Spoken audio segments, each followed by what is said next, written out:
everyone, welcome to my channel and thank you for taking the time to watch this video.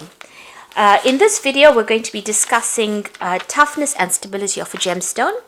In the previous video, which was part 1 of the physical features of a gemstone, we spoke about a gemstone hardness and we spoke about the Mohs hardness scale. Now hardness is the ability of that gemstone to withstand scratching on the surface. And in today's video, toughness, this is the ability of the gemstone to resist breaking or chipping due to any mechanical stress that is caused by maybe an impact or a fall of that gemstone. So the toughness of the gemstone is actually determined by the strength of the bonds between the atoms. So I've got a little model here, and the balls in this model represent the atoms. These little sticks represent the bonds between the atoms. So when you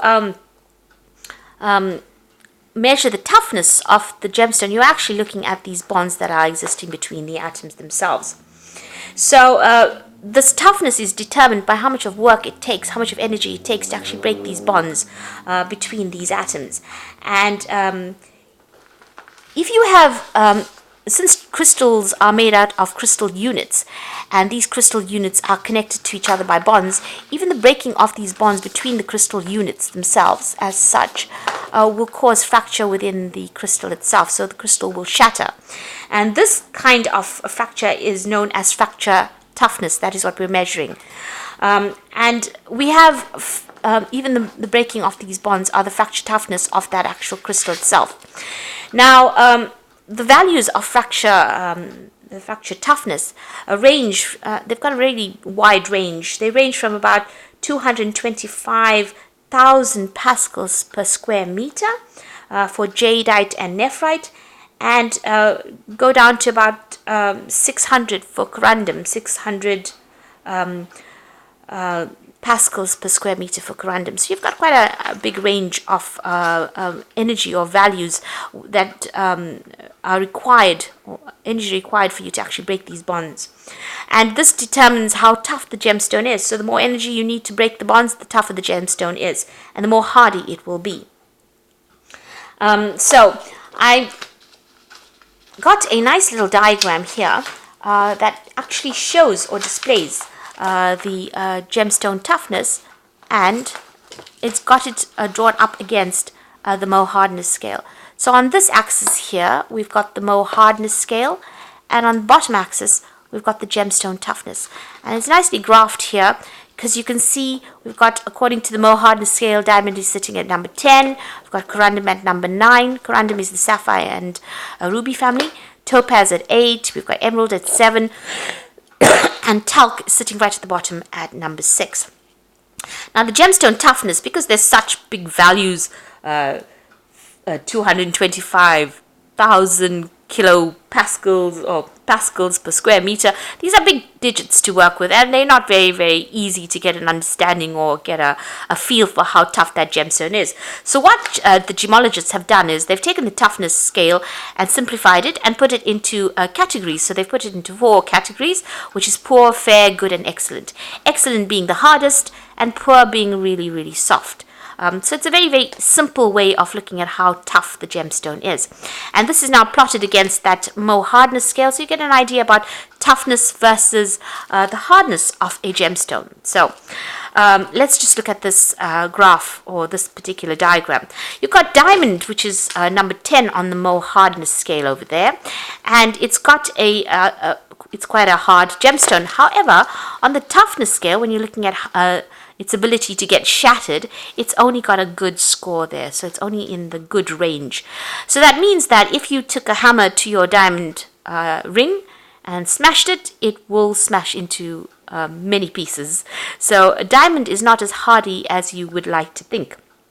Corundum, on the other hand, is quite a hard gemstone. It's sitting at number 9 on the Mohs scale, but on the gemstone toughness scale, it's in the excellent range. So it's quite a tough gemstone, and certainly one worth considering buying if you wanted to get a lot of wear out of your gemstone. Now, corundum is part of the ruby and sapphire family, and they come in all these lovely colors. So that's a really nice alternative to get if you like colored gemstones. Now, the hardest of the gemstones are the jadeite and the nephrite. And although they've got a midway hardness of between 6 and 7, they actually fall into the excellent range of the gemstone toughness scale. So you can really, bang these about, and you can, really subject them to a lot of stress before they shatter or before anything happens to it. For this reason, there's a lot of not only bangles and jewelry made out of jadeite, but there are a lot of ornaments that are made out of jadeite. And it's usually a gemstone that is associated with China and Japan, and they make a lot of Buddhas out of this gemstone, and it's quite a hardy gemstone. It is very, very difficult to work with because it is a tough gemstone, so it's hard to fashion it, but it lasts for quite a while, and you can make quite intricate jewelry out of it, or you can make quite intricate ornaments out of it, and you know that they're going to have quite a long lifespan. And you've got topaz that sits in on a Mohs hardness of 8, and it's got a fair hardness, a fair toughness. There's a lot of jewelry that's made out of topaz. It's not as hardy as as you'd like it to be, but together with peridot garnet, topaz, this group here seem to be jewelry that is made into everyday use jewelry. So they come in very, very many colors, and this is very appealing to people. But they're also got a reasonable toughness, and they've got a reasonable hardness, so you can use them on a daily basis. And they tend to be cheaper stones. They're not falling into the more expensive range like the diamond and corundum, but you can get good wear out of them. You've got emeralds, which is part of the precious stone gemstone range, but it's got a hardness of 7, and it's got a poor rating as far as gemstone toughness. So this is very, very interesting. This is emerald, which means that it's quite a soft gemstone. It's not a tough gemstone, rather. If it ends up falling, it will end up breaking or chipping. So keep that in mind. Emerald is not as hardy as maybe sapphires, rubies, or diamonds. Turquoise itself, it falls between the 5 and 6 range, and it's also got a fair, between poor and fair toughness, and so, it's not going to be a very, very hardy stone either. You've got pearl, which is pretty soft. It's got a hardness of 4 on the Mohs scale, and it's got a fair gemstone toughness, so they do need to be looked after pretty carefully, your pearl jewelry. So this is the range in which you are met with the Mohs hardness scale and the gemstone toughness, and putting these two against each other, this is how you are able to pick out the best range of jewelry to use, and depending on your needs. If you're only going to be using your jewelry occasionally and for special occasions, then you can afford to get a nice hardy piece there, like a diamond or corundum. It's going to have that hardness, but maybe not that toughness that you want out of the diamond. But if you're only using it occasionally, it's fine. If you wear a diamond ring all the time, make sure that you're not subjecting it to extremes of pressures, in the sense that you're not dropping it all the time. So don't be taking it out all the time. It's a pretty hard gemstone, but its toughness is not as good as it should be, or you'd like it to be, rather. So the topaz, garnet, and peridot jewelry being the jewelry that is used for mainly everyday. Emeralds, maybe keep it for a special occasion rather than using it all the time. And even pearls, special occasion rather than being used all the time. Of course, talc you can't really use because it's made into talcum powder and it's extremely brittle. So that's why these are not made into any kind of jewelry of sorts. So this is the gemstone toughness scale, and something worth looking at when you're deciding on what kind of jewelry or gemstone jewelry to choose. So it's a very, very important scale, I think, in order for you to get the maximum out of your jewelry and for you to get a nice long life out of that piece. So you can decide whether or not you want to invest in that piece of jewelry. Right, so we're going to be discussing the stability of a gemstone next, and there are a few factors that are very, very important when considering stability of a gemstone.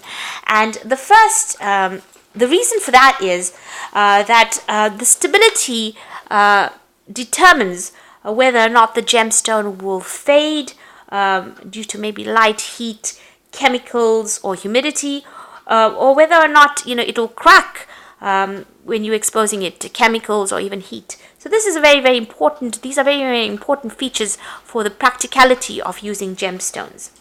And the most vulnerable gemstones, it seems, are those that are heat treated. And today, a lot of gemstones are heat treated to enhance their colors. And a lot of gemstones today are also filled. The cracks are filled, and the gemstones are used as such because. Obtaining new sources of maybe sapphires and rubies are becoming more difficult as the stocks deplete. People are now taking gemstones that already have cracks in it, filling them up with materials that optically enhance the gemstone, and you wouldn't know by just looking at the gemstone that it's been enhanced. But a lot of gemstones have had their cracks filled, and they've also been heat treated to enhance the colors. And these gemstones are the ones that are very, very susceptible to being damaged by all these factors such as heat, light, humidity, and chemicals. So the first one we're going to discuss is heat. And the most important factor here is the extremes of temperatures. So these extremes of temperatures, if it's very, very cold or it's very, very hot, create microfractures within the gemstone, or if there are already microfractures within the gemstone, they can end up causing propagation of these fractures. So these sudden temperature changes are known as thermal shock, and these can actually cause the gemstone to destabilize. And the most susceptible gemstones, it seems, are apatite, kunzite, opals, and tanzanite. Now I've got an example of apatite over here, and this is a nice little turquoisey kind of stone here. I've got a nice little pendant as well, as you can see, with apatite. And this is also, you can see, it's going to be quite susceptible. The tanzanite here, this is a nice little example of tanzanite. This is also a gemstone that is quite susceptible to extremes of temperature. So be careful when you're, near fireplaces, or, when you're exposing that gemstone to maybe when you're cooking, in any kind of heat environment. Just be careful with these gemstones. They can end up cracking in extremes of heat. So the next factor that is very, very important is light. And the gemstones that are very, very susceptible to light are your citrines, amethysts, topaz, and rose quartz. So citrine, amethyst, topaz, rose quartz, and as well as your apatite are very, very susceptible to light exposure. So if you are exposing these gemstones to a very, very strong sunlight, they're going to end up fading. So I've got citrine bracelet over here. This has undergone quite a bit of fading. It was quite vibrant when I first bought it, but it's now really dulled down quite a bit. And that's because I've been wearing it quite often. This is a yellow topaz. This will eventually fade under sunlight if I keep exposing it to very direct light. Amethyst as well is also very susceptible to it, so it won't maintain this beautiful color if it just gets exposed all the time to light. And the final one is the rose quartz. Now, rose quartz is very, very pretty, but this pink color can become very pale very quickly if you expose it to prolonged periods of direct light. Now, it is very, very, very important if you're going to be wearing these gemstones, try to wear them more in the evening or where there's not direct sunlight. And if you're going to the beach, or you're going to go and tan out there in the sun, these are not the gemstones for you to be wearing. The other gemstones, group of gemstones that are really, really susceptible to light as well as heat, are your organic gemstones. And I have a few organic gemstones here. These are coral. So this red coral color can fade. It becomes bleached in direct sunlight. So just be careful of that. They should not be worn in direct sunlight. There's also jet. That is an organic gemstone. This as well fades. And you've got ivory. I don't have ivory, but I have pearls here. Pearls are also quite susceptible to heat and light exposure. So they should always be stored in a dark place. And if you can wear them in the evening or at night if you're wearing them, rather than wearing them, in the brightness of the sunshine and going out. So even they have beautiful colors, it's best to wear them where there's not so much of light exposure. Now the next factor is humidity. Let's just get my little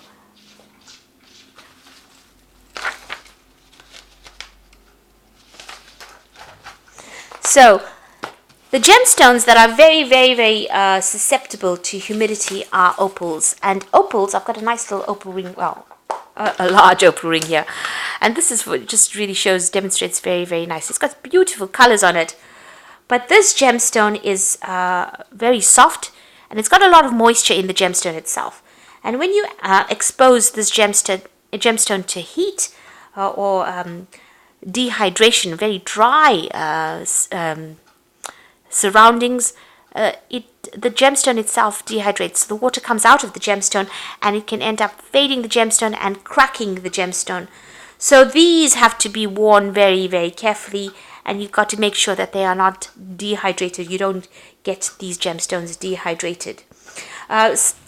So this is when there's just too little humidity that can cause problems with the gemstone itself. Now, if you have too much as well, that can end up causing a lot of problems with the gemstone. And the most susceptible ones are amber as well as malachite. Malachite is very susceptible to too much of water. So I've got a piece of malachite here showing you if these are soaked in water, they end up being destroyed. So be careful about how you wear your malachite. It shouldn't be exposed to too much water. Azurite is another gemstone. It's beautiful. It's got beautiful colors on it. It's got it's got a really nice crystal vibration on it, and it is used a lot for meditation work. But azurite is very susceptible to overexposure to water. So these are gemstones that need to be kept in a dry place, not bone dry, but in a place that's got a reasonable humidity and not overexposed to water. And the final factor that really affects gemstones quite a bit are chemicals. Things like chlorine and perfumes and makeups will end up discoloring a lot of your gemstones. Lots of pearls are very susceptible. Pearls in general are susceptible to chlorine, perfumes, and makeup. And so you should always put your makeup on first and then put your pearls on, rather than the other way around. The pearls should always go on last when you are getting dressed. So these can get, and try not to spray perfume on it. So you put your perfume on first, and try not to spray it in the area that you're going to be wearing the pearls, not on your neck. And then you put your pearls on, maybe just as you're leaving the house to go out.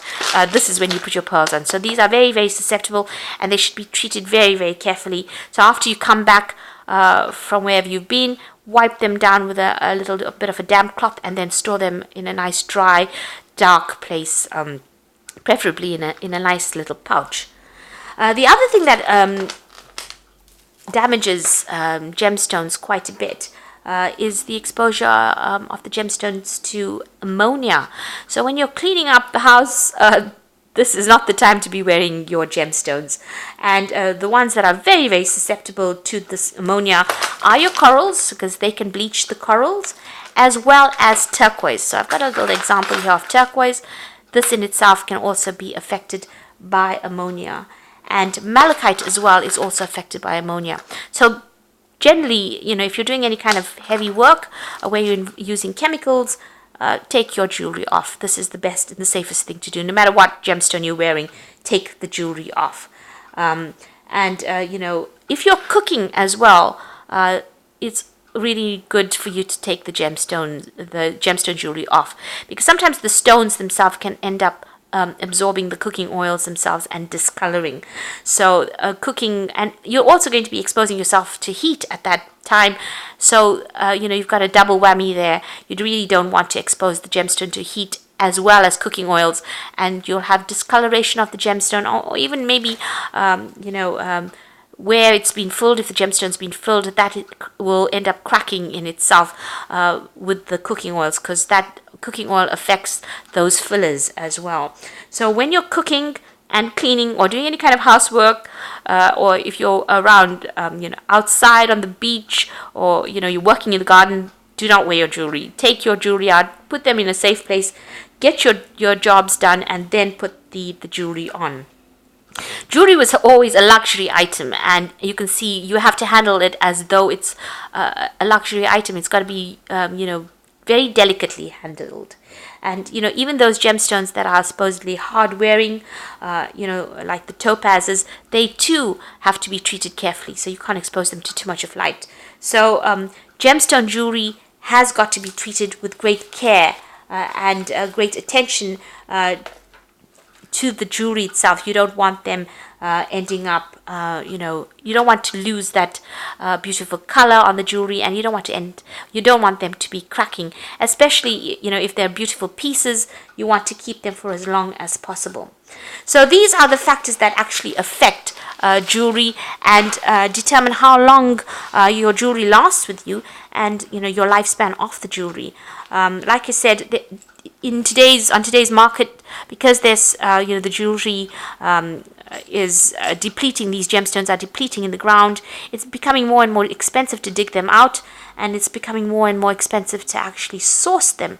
And so the quality may be declining a little bit, and so people are now using enhancements such as fillers and heat treatments.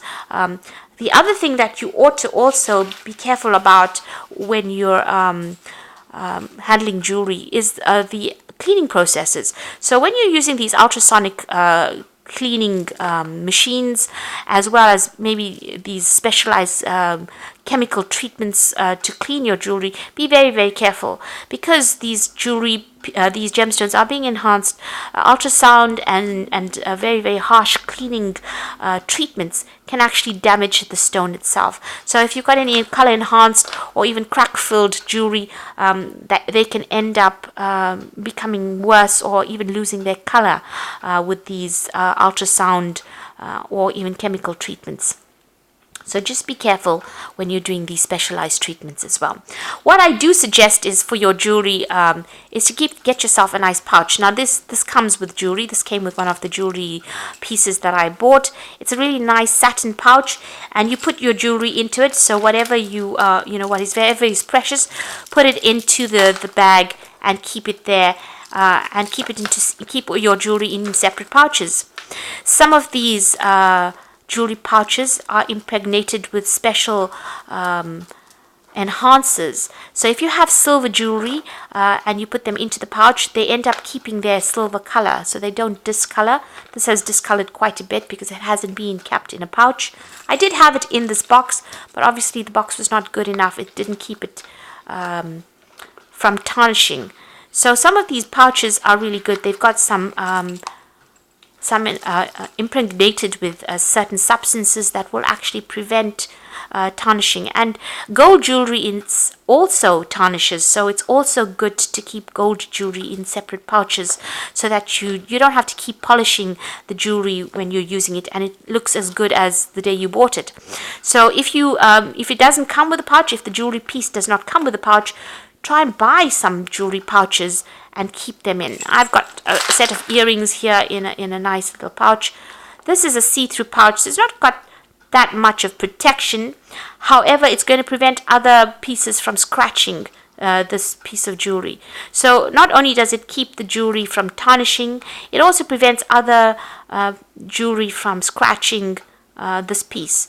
And another, just a little heads up, when you're storing your diamond jewelry, make sure that you keep the diamond jewelry separate from all the other jewelry, because diamond is such a hard stone, it'll end up scratching the rest of your stones. So try and keep it in a separate pouch or a separate section in your jewelry box, so that it doesn't come into contact with your softer stones, because that will definitely scratch the softer stones. And try and get some of these pouches, separate pouches, so that you can keep the jewelry safely in it, so that it doesn't get scratched. Also, it keeps the jewelry intact, and by keeping it in pouches, that it's not going to be exposed to sunlight or extremes of moisture, because the pouches also are very absorptive So if your humidity rises, it's going to end up absorbing all the excess water or moisture, and it's not going to get the jewelry wet or cause any problems due to overexposure to humidity. So things like opals need to be kept very, very carefully. Opals and amber, your pearls all need to be kept in pouches. And like I said, if you can get those special pouches that prevent tarnishing, all the better. So I hope that you have enjoyed this video, and I hope that you found the information that I've given you quite useful. So please don't forget to like, share, subscribe, and leave me some comments. And thank you so much for watching. Take care now. Goodbye.